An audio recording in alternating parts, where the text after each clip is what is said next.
Macam mana kau punya jantung boleh berlubang? Jantung kau yang macam mana boleh berlubang? Ha. Masa kau yang lahir dah ada lubang dah. Allah nak bagi hadiah lah kat Qayyum supaya Qayyum dapat pahala bila Qayyum tahan sakit kan. Betul tak? Kalau Qayyum sabar, Qayyum tahan sakit, InsyaAllah lah nanti Allah bagi sembuh lah. Betul tak? Okey, jom kita pergi hospital. Jom. Tak gerak lagi. Alhamdulillah dah sampai. Makin dekat sikit. Tapi mesti kena mendaki lah ke atas. Okay, jom. Dah ready nak jumpa doktor? Okay, jom. Kita dah sampai dah dekat dia punya tempat ni. Kalau dulu masa dia cik-cik dulu dekat sini, bangunan lama ni, ambulans hantar kat sini.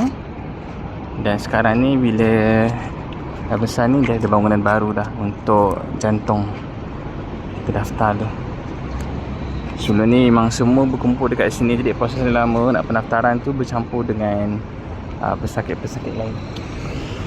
Tapi sekarang dah tak ada lah. Sekarang tak bercampur dah jantung kat sini. Jadi proses tu lebih cepat dan mudah.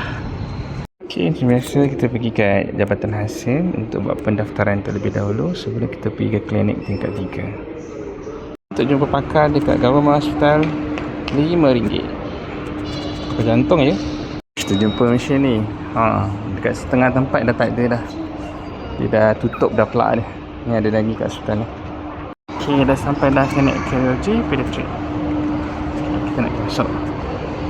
Okay, mungkin sebab hari ni masih lagi minggu raya jadi tak ramai. Kayaknya adalah dalam 3-4 patients tapi tak ramai lah. Tak macam biasa. Qayyum pun dah check dah berat semua, dah jumpa doktor. So lepas ni kita nak buat ECG semua. Untuk yang ini, Qayyum dalam bilik pemeriksaan dengan medical assistant untuk check jantung tu.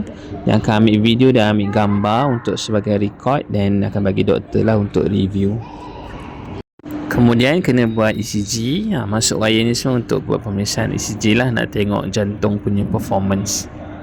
Okay, kita baru buat pemeriksaan. Dah 2 pemeriksaan dah. ECG pun dah buat dah.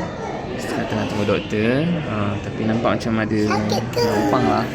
Okay, doakan je. Tunggu doktor sekejap. Pada siap, kita kena ambil ni appointment untuk next appointment lah. Tarik.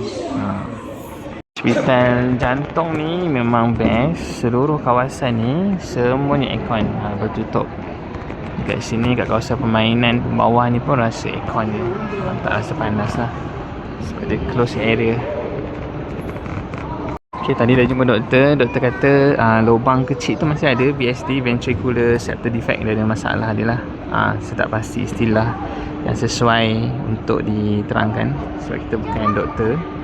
Tapi secara asasnya ventricular septal defect ni dia ada kebocoran pada dinding septum yang menyebabkan paru-paru dan jantung tu bekerja lebih keras. Tapi itu doktor tak jadikan tu sebagai satu masalah sebab lubang dia terlampau kecil. Jadi berlari macam biasa, main macam biasa, tak ada masalah. Cumanya yang dia mengadu sakit dada ke jantung tu kemungkinan disebabkan bila scan tadi dia punya salur jantung belah kanan dan belah kiri tu, biasanya kalau orang yang dah berumur 70-80 tahun yang kena heart attack, salur kanan dan kiri itu akan tersumbat lah menyebabkan heart attack. Tapi Qayyum ni doktor beritahu tadi masa scan tadi nampak belah kanan dia, belah kiri tu macam tak ada salur. Jadi kemungkinan jantung dia tu pump menggunakan satu salur sahaja. Sebab tu kadang-kadang dia mengadu penat. Tapi tak confirm sebab tak nampak dengan jelas saluran jantung tu dalam scan. Doktor suspect lah. Nanti next appointment Qayyum ni doktor akan buat stress test untuk check dia punya ECG dia. Sebelum dan selepas ada perbezaan yang besar tak? Okey, doakan ya. Terima kasih. Assalamualaikum. Nombor 2, dia aktif je. Tapi bila besar ni dia mesti tak mengadu penat.